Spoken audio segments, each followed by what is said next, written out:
নমস্কার, কেমন আছেন সবাই? প্রবাসে ঘর কোটা একটি ভ্লগে আপনাদের স্বাগত জানাই। আজকে বুধবার দুপুর এখন 12টা মতো বাজে। খানিকক্ষণ আগে আমাদের বাড়িতে পুলিশ এসেছিলেন। আজ সকালেই ফোন করি, এই যে সকালবেলা পুলিশ এসেছিলেন আমার বাড়িতে। ক্লিপিংসটা আমি এখানে একটুখানি দিয়ে দেবো। অনেকক্ষণ ওনাদের সঙ্গে কথা হলো। আপনারা যারা আমার গতকালের ভ্লগ দেখেছেন আপনারা জানেন যে দেশ থেকে আমি ফিরে এসে দেখি আমাদের পুরনো বাড়িতে চুরি হয়েছে। আমার রেফ্রিজারেটার, ওয়াশার ড্রায়ার আরও বেশ কিছু জিনিসপত্র নিয়ে আমার ভাড়াটে চলে গেছে। যখন আমরা দেশে ছিলাম তখনই এই ঘটনাটি ঘটেছিল। তো আসার পরে আমি জানতে পারি। তো গতকাল আমি ফোন করিনি পুলিশকে। গতকাল মনটাও খুব খারাপ ছিল। সব কিছু মিলিয়ে মনে হলো 1 মাস যখন ফোন হয়নি আর একটা দিন না হোক। তো আজকে ফোন করেছিলাম, কিন্তু ফোন করে যেটা খুব ভালো লাগলো জানেন, আমি যখন ফোন করেছি পুলিশকে, মানে উনি কথা বলতে বলতে দুটো বাড়ির অ্যাড্রেস নিলেন, দিয়ে বললেন যে আমি তোমার বাড়ি থেকে 3-4 মিনিট দূরে আছি, আমি তোমার বাড়িতে ভিজিট করছি। উনি আমার বাড়িতে আসেন, বাড়িতে এসে পুরো সমস্ত জিনিসপত্র কিছু শোনেন, শুনে তারপরে বলেন যে তোমার ওই বাড়িটা তো এখান থেকে দেখছি খুব কাছে, চলো আমি ওখানে ভিজিট করতে যাই। তো ওনাকে নিয়ে তারপর আমি আমার বাড়িতে যাই, পুরনো বাড়িতে। তো ভেতরে গিয়েও উনি দেখেন হ্যাঁ সত্যি ফ্রিজার নেই, ওয়াশার ড্রায়ার নেই। প্রপার্টি ম্যানেজারের সঙ্গে কথা বলেছিলাম, উনিও পুরো লিস্ট তৈরি করে দিয়েছিলেন, যেটা টেনেন্টকে পাঠানো হয়েছিল যে তুমি এই সমস্ত জিনিসপত্র মালিকের নিয়ে গেছো, হয় ফেরত দাও আর নাহলে তুমি টাকা দাও।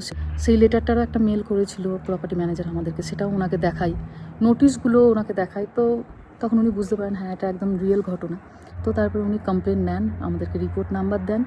রিপোর্ট নাম্বার পাওয়াটা আসলে ভীষণ বড় একটা আর কি বড় পদক্ষেপ। পরে আমি ইন্স্যুরেন্সেও যখন ক্লেম করব আর কি, এই রিপোর্ট নাম্বারটা দেওয়া মানে ইন্স্যুরেন্সও বুঝবে যে হ্যাঁ পুলিশ ওখানে গেছিলো, পুলিশ দেখেছে, তারপরে এই রিপোর্ট নাম্বারটা। তো এটা একটা অনেকটা বড় আর কি স্টেপ এই জিনিসপত্রগুলোকে আগিয়ে নিয়ে যাওয়ার জন্য।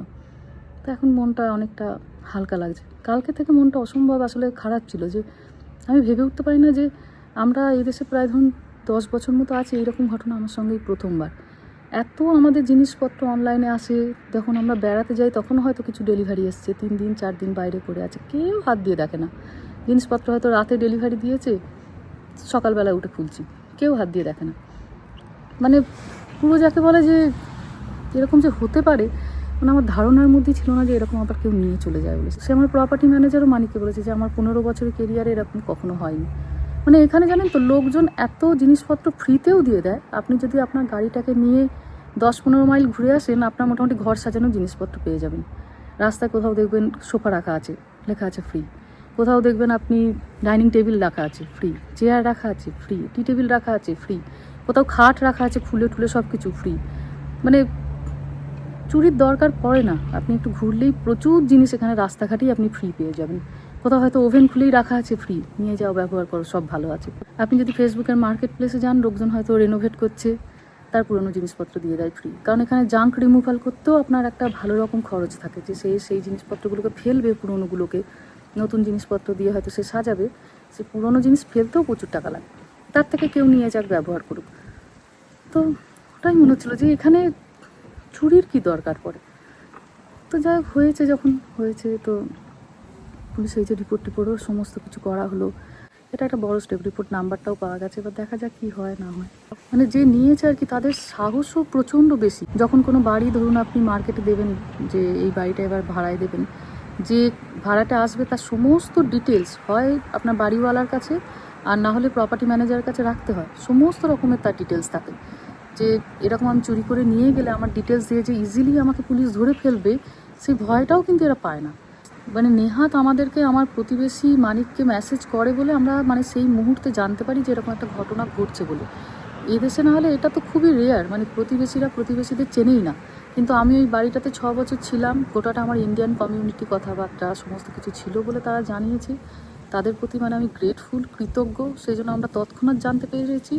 নাহলে আপনাদের মানিক দাস তো দিন 15 পরে তখন গিয়ে সে জানতে পারতো যে এরকম একটা ঘটনা ঘটেছে, বা জানি না কী হতো। মানে ইভেন বাড়িতে তো আমার ক্যামেরাও সব কিছু লাগানো ছিল। আপনাদেরকে একটা ব্লগও করেছিলাম ছোটু, সেই বাড়ির সিকিউরিটি সিস্টেম নিয়ে। যখন এই যে ভাড়াটে আপনার বাড়িতে যাবে, আপনাকে ওই সমস্ত জিনিস কিন্তু খুলে ফেলতে হবে, কারণ না হলে তার তো সমস্ত মুভমেন্ট আপনার ক্যামেরায় ধরা পড়ছে, রাইট?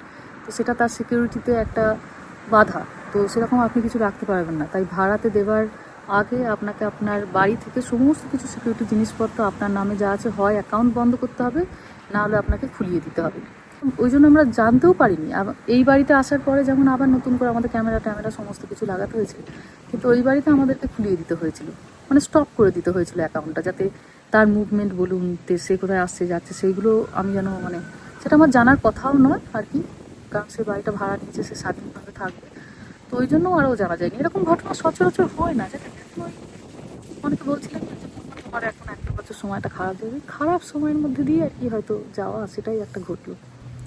তো যাই হোক, ভালো জিনিসই কি আর সারা জীবন জীবনে হতে থাকে, ভালো মন্দ মিলিয়েই তো জীবন। এটাও একটা খারাপ জিনিস ছিল, প্রত্যেকটা রাতের পরেই তো একটা করে সকাল হয়, তো ওই আর কি এখন রাতের মতনই চলছে, ভাবতে হবে, তারপর আস্তে আস্তে সকাল হবে। তো হ্যাঁ, এই পুলিশের কমপ্লেনটা করে আজকে ভালো লাগছে। প্রপার্টি ম্যানেজার আমাদের হয়ে পুলিশকে কমপ্লেন করতে পারতেন না, ওটা আমাদেরই কাজ, যেহেতু আমরা ল্যান্ডলর্ড। তো উনি সমস্ত রকমের ডকুমেন্টস যা যা দরকার হয় না দরকার হয় সমস্ত কিছু দিয়েছেন, এবার বাকিটা এবার আমাদেরকে দেখতে হবে আর কি। যদি জিনিসগুলো ফেরত পাই ভালো, একটা আশার আলো আর কি পুলিশকে এই কমপ্লেন করার পর। নিশ্চয়ই পুলিশ যখন বলবে একটু হলেও তো ভয় পাবে, বলুন কী হয় এখন। চলুন, অ্যাটলিস্ট পুলিশের রিপোর্টটা করা হয়েছে, দেখা যাক এবার কী হয়। যা হবে না হবে আপনাদেরকে তো পরবর্তী ব্লগে জানাতেও থাকবো। এটাও একটা, এদেশে এসে এটা আমার প্রথম একটা নতুন অভিজ্ঞতা যে এদেশেও এরকম বড় ধরনের চুরি হয়। তবে এই সমস্ত চুরি বলুন বা ডাকাতি বলুন, এগুলো তো হতেই পারে, কিন্তু এখানকার পুলিশের আর কি সহযোগিতা বলুন, তৎপরতা বলুন, এটা আমার খুব ভালো লাগলো। মানে ফোন করতে করতে ওনারা হাজির হয়ে যাচ্ছে, কী হচ্ছে না হচ্ছে সঙ্গে সঙ্গে, মানে গাড়িতে বসেই উনি ওখানেই সমস্ত ডিটেলস পাতি নিয়ে যখন ওই বাড়িটা ভিজিট করলেন, সঙ্গে সঙ্গে উনি রিপোর্ট করে একদম কেস আইডি টাইডি সমস্ত কিছু দিয়ে দিলেন। তো খুবই তৎপর, ওই জিনিসটা প্রচণ্ড ভালো লাগলো। এবার হয়তো বাকি জিনিসটাও হয়তো ভালো হবে, দেখা যাক কী হয়। চলুন, মোটামুটি একটুখানি তো এখানে হলো, এবার রান্না বান্নায় যাই, ছেলেমেয়েরা স্কুলে গেছে, প্রচণ্ড ঘুমও পাচ্ছে, এখন তো জেট ল্যাগ চলছে। চলুন, এসের থেকে এই সমস্ত ঝামেলাপাতিতে বাগানটাও ভালো করে একটু ঘুরে দেখতে পারিনি। কত বেল গাছটাতে আমার কুঁড়ি এসছে একবার দেখুন, এই দেখুন, এরপরে এক গাছ করে ফুল ফুটবে এটা। আর ওখানে বোধহয় একটা লেটুস বা কিছু একটা হয়। আর এইখানটা আপনাদের একবার দেখায়, একটা ছোট্ট গাছ, সেই মা যখন এসেছিল তখন কিনিয়েছিল, যে এত টাকা দিয়ে দিয়ে কেন তোরা ফুল কিনিস, ফুল গাছ লাগাবি বলে একটা ছোট্ট গাছ নিয়ে আসা হয়েছিল, সেটাকে মাটিতে পুঁততে দিতে এসে আমি দেখছি কি ছড়িয়েছে, একবার দেখুন, চারিদিকটা ছড়িয়েছে কীরকম। এই ফুলগুলো ফুটেছে, এর না এরকম বড় একটা বীজ হয়, একটাই বীজ, কিন্তু ও বাড়ি থেকে আমরা যখন এ বাড়িতে আসি তখন ওটা ওই গ্যারেজে রাখা ছিল, খেয়াল ছিল না। অ্যাড্রিয়ানা একদিনকে খুঁজে পেয়ে ওটাকে মাটিতে পুঁতে দিয়েছে, তারপরে ওর গ্রোথটা দেখুন একবার, বিশাল বড় বড় পাতা ফুল সব কিছু দিচ্ছে। আর এই যে জারবেরাগুলো সেদিনকে কস্কো থেকে নিয়ে এলাম, কি যে এগুলোতে কুঁড়ি এসছে গোটাটায়, যখন ফুল ফুটবে আমি তাই ভাবছি এখানটা কি অপূর্ব সুন্দর লাগবে।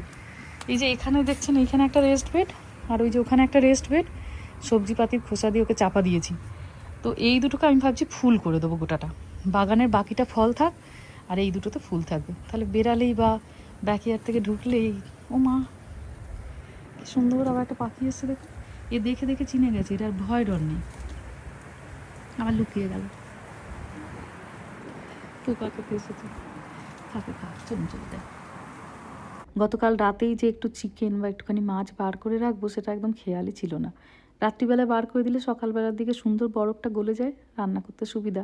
অগত্যা পনির, পনির ছিল, পালং শাক ছিল, তো ভাবলাম যে তাহলে পালং পনির করে দিই, এটা তাড়াতাড়ি হয়ে যায়ও। আর ফ্রিজে রুটি আছে, দুপুরবেলা সুন্দর সবাই পালং পনির দিয়ে রুটি খেয়ে নেবো। একটু আদা রসুন পেঁয়াজ টমেটো পেস্ট করে নিয়েছি, ওটাই দিলাম তেলে, অল্প একটু জিরে ফোড়ন আর শুকনো লঙ্কা ফোড়ন দিয়েছি। পালং শাকটাকে অল্প একটুখানি গরম জলে সেদ্ধ করে নিয়েছি, হালকা ঠান্ডা হতেই বেটে নিলাম। পালং পনির বানালে আমি একদম শেষে নুন দিই, শাক সেদ্ধ করার সময়তেও দিই না, মশলা কষানোর সময়তেও দিই না। দেখি দুবার করে যদি নুন দিই, ঠিক সবসময় পালং পনিরে নুনটা বেশি হয়ে যায়। এই যে পনিরগুলোকে মাইক্রো ওভেনে একটুখানি গরম জল করে নিয়ে সেদ্ধ করে নিয়েছিলাম, পনিরটাকে অল্প একটু কষিয়ে নিলাম, দিয়ে পালং শাক বাটাটা দিয়ে দেবো, আর তারপরে জল দিয়ে খানিকক্ষণ ফুটিয়ে গরম মশলা দিয়ে নামিয়ে দেবো।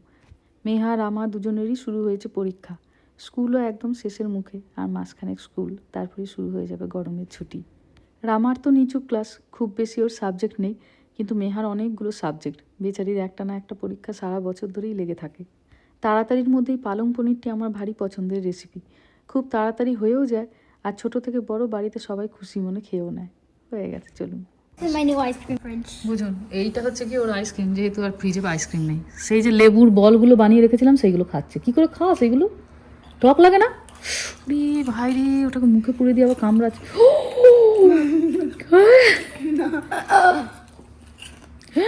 কচুর মচুর করে আবার চেবাচ্ছে ওটাকে, আবার আমাকে দিচ্ছে ভালোবেসে। এই না, থ্যাংক ইউ।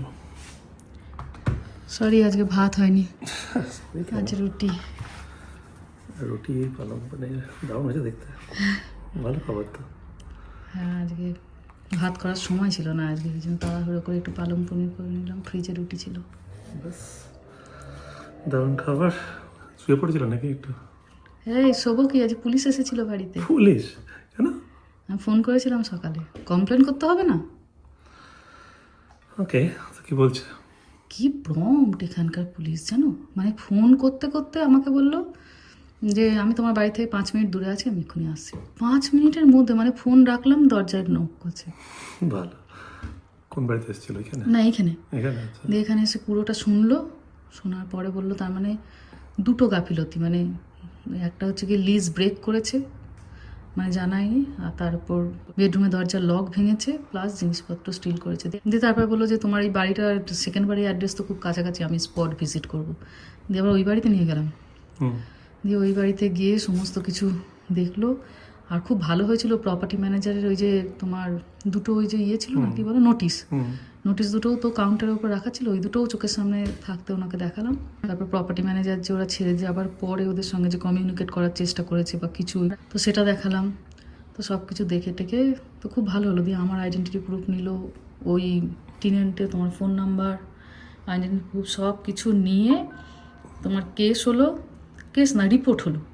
আমাকে রিপোর্ট নাম্বারও দিলেন, ওনার একটা কার্ডও দিলেন, হুম যে কোনো রকম যদি ফার্দার কোনো ইনফরমেশান যদি আমাদের দরকার হয় বা আমরা যদি কিছু পাই যেন ওনাকে জানাই। গিয়ে তারপর ওকে, এবার মনটা শান্তি হচ্ছে আমার। এখন তো হচ্ছে সে আমাকে যদি বলতো যে আমি 2-4 মাস রেন্ট দিতে পারতাম না, আমি চোখ বন্ধ করে বলতাম কোনো অসুবিধা নেই, মানুষের এমন পরিস্থিতি আসতেই পারে। কিন্তু আমার শখের জিনিস চুরি করে নিয়ে চলে যাওয়া, বাগান থেকে একটা যদি গোলাপ ফুলও মানুষের তুলে নিয়ে চলে যায় না, মানুষের বুকের ভেতরটা মোচড় দেয় জানো। হ্যাঁ, এটা একটা চিটিং ফিল আসে। পরের প্রসেস কি, পুলিশ কি বলছে? ও পুলিশ বললো যে আমি ওর সঙ্গে কন্ট্যাক্ট করার চেষ্টা করব, যেটা আমাদের ফার্স্ট কাজ হবে। তো ইদার তোমার জিনিসপত্র ফেরত দিতে বলবো বা কম্পেনসেট করতে বলবো, তোমাকে টাকা দিতে বলবো। হুম আচ্ছা ওইগুলো যদি না করে, ওরা না করলে তাহলে ওকে আমরা অ্যারেস্ট করব। দিয়ে আচ্ছা অ্যারেস্ট করে তারপরে যা আমাদের নেক্সট প্রসেস, জেল বা হোয়াট এভার। আর তোমাকেও কোর্ট অবধি যেতে হবে, কোর্টে গিয়ে তারপর তুমি ক্লেম করবে। তো ওইগুলো অনেক দূরের আর কি জিনিস, আগে দেখা যাক কত দূর কী হয়। দূরে বলে না, এক তো ঠিক আছে সিঙ্গেল মম অ্যারেস্ট করা ঠিক না, আর দ্বিতীয়ত হচ্ছে কোর্ট কাছারি মনে আমার দ্বারা সম্ভব না, বা এটা দুজনের নামে আমি যাবো না, আমার পক্ষে সম্ভব না। আমার অফিসে প্রচুর চাপ, ঘুমাতে পারছি না ঠিক করে, সেখানে কোর্টে দৌড়াদৌড়ি করা আমার পক্ষে সম্ভব না। তো কোর্টে যাবো না, তুমিও যাবে না, সম্ভব না। যদি না ফেরত দিতে চায় তাহলে আমরা কোর্ট অবধি যাবো না। না ঠিক আছে, ওয়েল ম্যানেজ ইট, করে নেবো। তোমার এই জিনিসগুলো দরকার তো নেক্সট উইকে গিয়ে কিনে নিয়ে আসবো। কিন্তু এখন এই অফিস কাছারি ছেড়ে নিজের প্রফেশনাল লাইফের এই প্রেশার সিচুয়েশন ছেড়ে দিয়ে কোর্ট কাছারি করার মতো সময় আমার নেই। আমি সেই জন্য তোমার প্রথমে বলেছিলাম ভুলে যাওয়া জিনিসটা, ওটা নিয়ে অত মাথা ঘামিও না, কী করবে। কষ্ট হচ্ছে আমি বুঝি, তোমার অনেক বেশি অ্যাটাচমেন্ট ওই জিনিসটা নিয়ে, বাট এই মুহূর্তে সময় নেই। দেখো at the end off day তুমি যেগুলো করেছো সেগুলো আমার দ্বারা হতো না, আমি করতাম না, ফলো আপও করতাম না। তুমি এসছো যে না কাটিয়ে এই পুলিশের সঙ্গে কথা বলেছো, নিজে নিয়ে গেছে, আমি তো টেরও পাইনি, আমি উপরে বসে কাজ করছিলাম। সব কিছু করেছো, একটা রেকর্ড রইলো, এটা খুব ভালো জিনিস। আমরা আমাদের ইন্স্যুরেন্সের সঙ্গে কথা বলতে পারি যদি কোনো বেনিফিট পাওয়া যায়, না পাওয়া গেল ফর সেক অফ রেকর্ড, এটা ভালো জিনিস যে রইলো আমাদের কাছে। আর তুমিও জানালে যে এরকম সিচুয়েশন ঘটেছিল, উইচ ইজ ভেরি আনইউজুয়াল, এরকম কিন্তু ঘটে না। না উনি তো বললেন এগুলো ঘটে, ঘটে উনি বললেন রেন্ট এটা একটা সবসময় খুব প্রবলেমেটিক জিনিস, কারণ আমরা বহু এরকম সামলাই। তো এরকম এটা মানে ভালো লোক পাওয়াটা ইটস আ লাক। ওকে, তো সেই জন্যে তাহলে ওই পুরোনো কথা। বাট এনিওয়ে তুমি যেটা করেছো আমি করতে পারতাম না, কুডোসটিও। তোমার পুলিশের সঙ্গে দেখা হয়ে গেল, সব ভালো জিনিসের মধ্যে একটা ভালো জিনিস নাকি। সব জিনিসের মধ্যে তুমি তো পুলিশের সঙ্গে কথা বলতে ভালোবাসো। এখানকার পুলিশগুলো হ্যান্ডসাম হয় অবভিয়াসলি। না না সে হ্যান্ডসাম, এমন পরিস্থিতিতে পুলিশ হ্যান্ডসাম কি নয় সেটা কার কোথায় সময়। তো যাই হোক, সেটাই। তবু ঠিক আছে, মানে যদি আমরা কোর্ট অবধি যদি নাও যাই অ্যাটলিস্ট ও যে দুষ্টুমি করেছে সেটা একটা অ্যাটলিস্ট রেকর্ডে তো থাকবে, যে পরেও যখন কোথাও রেন্ট নিতে যাবে বা কিছু যাবে ও রেকর্ড থাকবে। ওর অ্যাটলিস্ট রেকর্ডে থাকবে যে এরকম একটা দুষ্টুমি করেছে। সেটা খুব ভালো হয়েছে। এরকম কাজ যারা করে তারা তোমার এই সমস্ত কিছু হবে না, ওদের ওই লং টার্মে নিয়ে যেতে হবে, সময় দিতে হবে, করবে। ওরা জানে যে এরা এরকম সময় দিতে পারবে না, এই জন্য ওই রিস্কগুলো নেয়। যদি সত্যি সত্যি এরকম মেন্টালিটি হয়ে থাকে কিছু করার নেই। ঠিক আছে, সবাই একরকম হয় না, বেটার সিম্পল থাকো, এই জিনিসপত্র না ভেবে মুভ অন, কাজ করো। ওকে, কেমন হয়েছে বামন পনিরটা? মাংস ভালো হয়েছে, বাট যাই হোক, তোমার মুড খারাপ হলে বাড়ির সবার মুড খারাপ হয়। ওকে, ঠিক আছে। দেখা যাক এটা- কি এটা বলে, নিয়ে যদি এটা যদি নিয়ে ফেরত দিয়ে দেয়। ঠিক আছে, তুমি আশা রাখছো ভালো, বাট ওরকম হয় না কিছু, বাট এটা অনেক আছে, আর এই নিয়ে যাবে। আমি তো আর ভাড়াও চাইছি না, আমি ঠিক আছে মোয়ারটাও দিয়ে দিলাম, পর্দাগুলোও দিয়ে দিলাম, আমার অন্তত যে নেয় সে দেওয়ার জন্য নেয় না, যে ওখানে কারণ ঠিক আছে, এটা নিয়ে যেন আর নয় মনে হয়। এটা স্পুন দেবে? হ্যাঁ দেখ। ফোন করলি না কেন? ফোন করলি না, হেঁটে হেঁটে চলে এলি? মেহা স্কুলের পরে থাকে ড্রামা ক্লাস, আজ তাড়াতাড়ি ছেড়ে দিলেন? 4 o'clock, huh? আচ্ছা ঠিক আছে, যাও রেস্ট নাও, আমি আসছি, Okay. একটু গাছগুলোতে জল দিয়ে আসছি। চলুন, মেহুও চলে এসেছে, রামা তো অনেক আগেই চলে এসেছে, রামাকে খাওয়ানো হয়ে গেছে, এবার মেহাকে একটুখানি খাবার দাবার দিই। চলুন তবে ভিডিওটাও আজ এখানেই শেষ করছি। সবাই ভালো থাকবেন, সুস্থ থাকবেন, সাবধানে থাকবেন, আর ব্লগটা কেমন লাগলো সেটা আমাকে অবশ্যই কমেন্টে জানাবেন। ভালো লাগলে একটা লাইক করে দেবেন। সবাই ভালো থাকবেন, সুস্থ থাকবেন, সাবধানে থাকবেন। দেখা হবে খুব শিগগিরই পরের একটা ব্লগে।